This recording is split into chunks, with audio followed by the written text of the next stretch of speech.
Boom! And once again, it is patch day. So, this time the update came out in the NA and global servers, while the Korea had a no maintenance patch. So, I'll cover every change real quickly. Let's go! First of all, after a long wait, we have finally received the monster research system. So this one, 5 levels, and each level will give you the same amount of stats to all of the monsters. You can see all of the quests that are required here. If you want a more detailed understanding how it works, feel free to check one of my previous videos where I covered this in more detail. Second of all, the summoner transformation. So the water skydancer and fire beetle will now be able to be used as a summoner transformation. Of course, you need to achieve affinity level 5 to unlock them, which will be a little bit difficult on a Nat 5 unit, as it was already super difficult on the Nat 4, and Nat 5s require even more food. But yeah, for stats, you can see that once you have unlocked the water skydancer, you increase your summoner's HP by 600 in the water attribute weapon, and for the beetle, you receive 43 defense when using the fire weapon. We're gonna skip the skills because no one uses these transformations for their skills, and for the effects, the boosts for gathering and mining will be increased to 25%, so that is 5% higher than the Nat 4 available transformations so far. You know what? Scratch that. If we look at the skill of the water skydancer, the cover HP of nearby allies and applies attack up. Why I'm gonna say this is super important is previously only Kina was able to do this. This actually, it of course depends on the multiplier, but this has some potential, especially for stuff like world boss, for stuff like field boss grinding, right? Because with only Kina being the attack up summoner, right? The summoner that can apply attack up, having access to this might be super crucial for some of the content, right?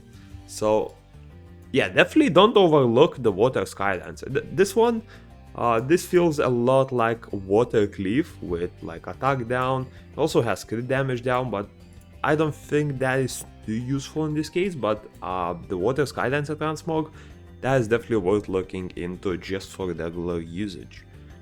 Next up, the new Caiross Illusion Garden starting next week will be the 4-star Dark Harpu.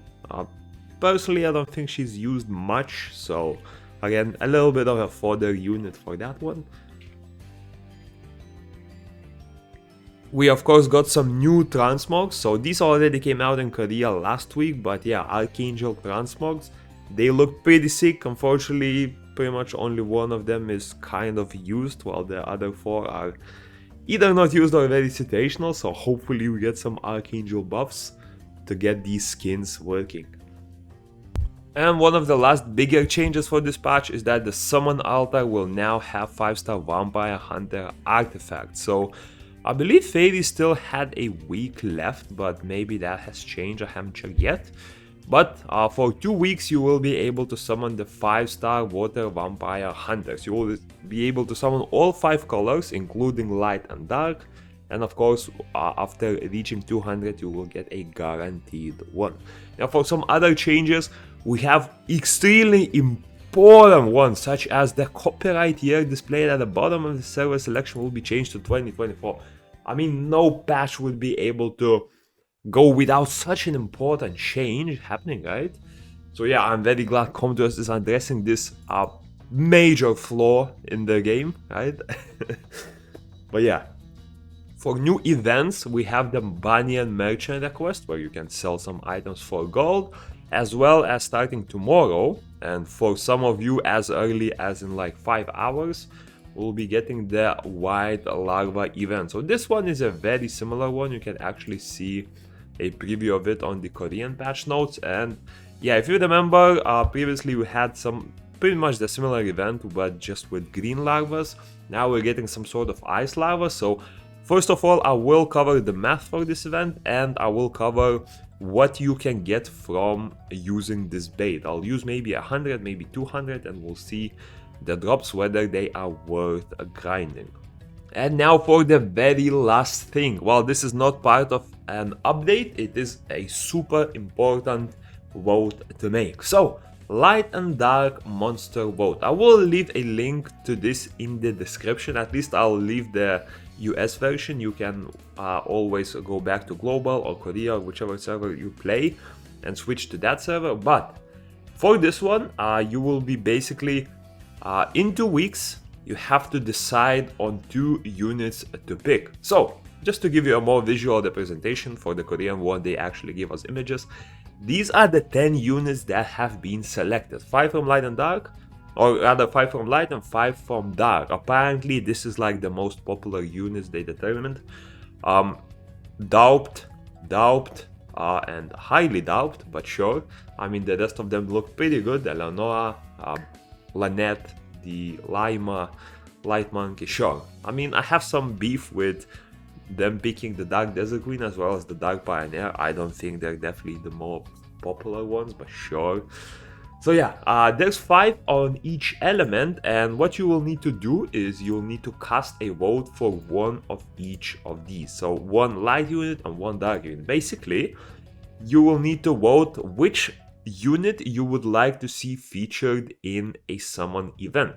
Now, how it will work is the top 3 monsters from each element will be selected and they will be put into a joint pool where you will basically have 6 total units, and from these 6 total units you will be able to obtain one of them. It will be randomly, most likely.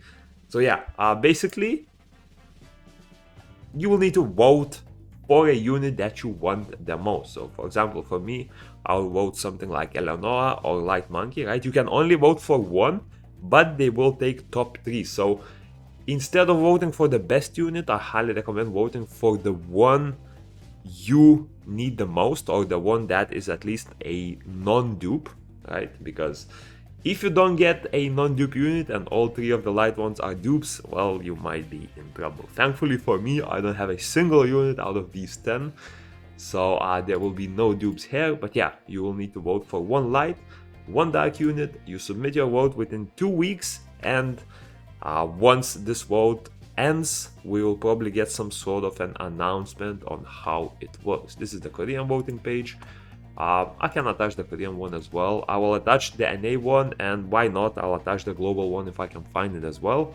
So you can vote there. Make sure to vote, because this might determine a very OP unit for your account. And yeah, that's about it for the patch notes.